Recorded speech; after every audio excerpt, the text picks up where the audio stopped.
لو بتفكري تعملي ليزك او بتفكر تعمل ليزك اللي هو تصحيح الابصار، تعالى اقولك تعمل ايه. ازيكم عاملين ايه؟ النهارده هكلمك عن الليزك.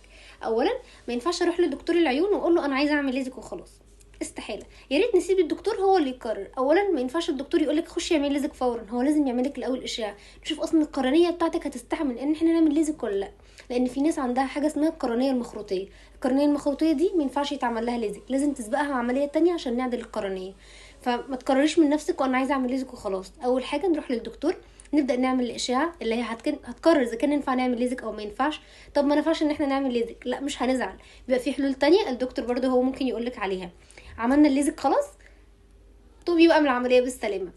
اولا، ما ينفعش تعرضي للضوء، ما ينفعش تمسكي موبايلك. ممكن الدكتور يقولك اتعاملي عادي، بس احنا خايفين على نفسنا اكتر من الدكتور. ما نقعدش في اوضه فيها نور عالي، ما نستخدمش التليفون تقريبا اول يومين من الليزك. ما ينفعش نقف قدام بوتاجاز نتعرض لسخونيه البخار، الحاجات دي غلط تماما.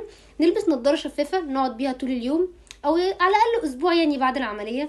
ما تتعرضيش قدام كمبيوتر، قدام تلفزيون. ما تعرضيش كمان للمطهرات، سواء هتسيقي شقتك، هتمسحيها، الكحوليات، الصابون، الكلور، كل الحاجات دي ليها روايح نفاذه هتاثر على عينك. هتقولي ايه الريحه ومال عيني؟ لا، عينيكي مفتوحه مكان الليزك، فكل ده هياثر على عينك. خلي بالك على نفسك وعيشها صح. وعلى فكره في كمان انواع كتير قوي للليزك، لو عايزاها ممكن تساليني وانا هجاوبك عليها في الكومنتات. خلي بالكم على نفسكم وعيشها صح. ولو وصلتي من الفيديو اعملي لايك وشير وسبسكرايب لقناتي على اليوتيوب.